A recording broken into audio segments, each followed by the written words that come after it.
ចាំពាក្យក្នុងសិភៅជំនួយនិងអានពាក្យក្នុងសិភៅសិក្សាគោលទី5ពាក្យជាសាស្ត្រ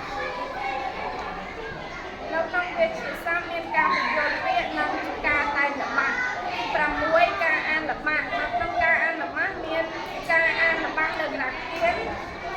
ការអានល្បះនៅក្នុងសិភៅសិក្សាគោលទី7ការអានអត្ថបទខ្លីទី8ការសរសេរនៅក្នុងការសរសេរមានការសរសេរជាឬក៏ពាក្យលើក្តារខៀនឬក៏ក្តារឈ្នួន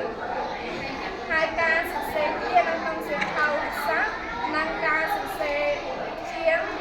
ជើងជាអ្នកនៅក្នុងមានជើង